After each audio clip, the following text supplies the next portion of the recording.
संतान के रूप में कौन आता है?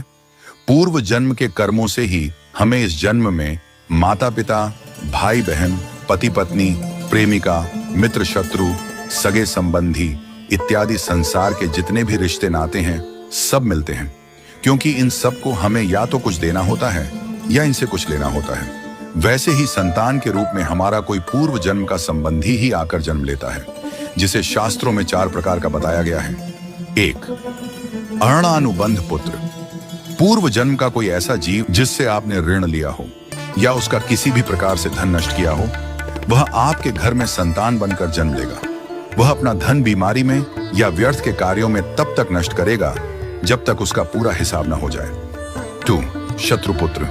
पूर्व जन्म का कोई दुश्मन आपसे बदला लेने के लिए आपके घर में संतान बनकर आएगा। बड़ा होने पर वह माता पिता से मारपीट, झगड़ा करेगा या उन्हें सारी जिंदगी किसी न किसी प्रकार से सताता ही रहेगा। वह हमेशा कड़वा बोलकर उनकी बेइज्जती करेगा और उन्हें दुखी रखकर ही खुश होगा। 3. उदासीन पुत्र। इस प्रकार की संतान न तो माता पिता की सेवा करती है, न ही कोई सुख देती है।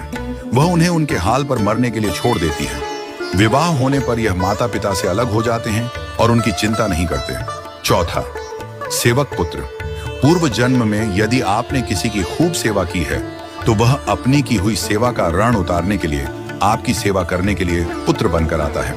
जो बोया है वही तो काटोगे।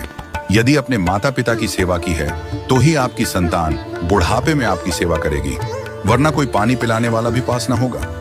आप यह न समझें कि यह सब बातें केवल मनुष्य पर ही लागू होती हैं। इन 4 प्रकार में कोई भी जीव आ सकता है। यदि आपने किसी गाय की निस्वार्थ भाव से सेवा की है तो वह भी पुत्र या पुत्री बनकर आ सकती है।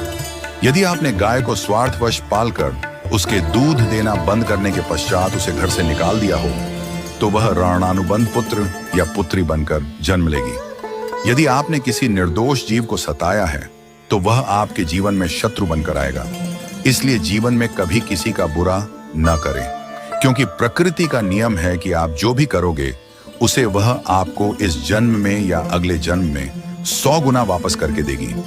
यदि आपने किसी को 1 रुपया दिया है तो समझो आपके खाते में 100 रुपया जमा हो गए हैं। यदि आपने किसी का 1 रुपया छीना है तो समझो आपकी जमा राशि से 100 रुपये निकल गए। जरा सोचिए, आप कौन सा धन साथ लेकर आए थे और कितना साथ लेकर जाओगे? जो चले गए वे कितना सोना चांदी साथ ले गए। मरने पर जो सोना चांदी धन दौलत बैंक में पड़ा रह गया, समझो वह व्यर्थ ही कमाया। औलाद अगर अच्छी और लायक है तो उसके लिए कुछ भी छोड़कर जाने की जरूरत नहीं है, वह खुद ही कमा ले।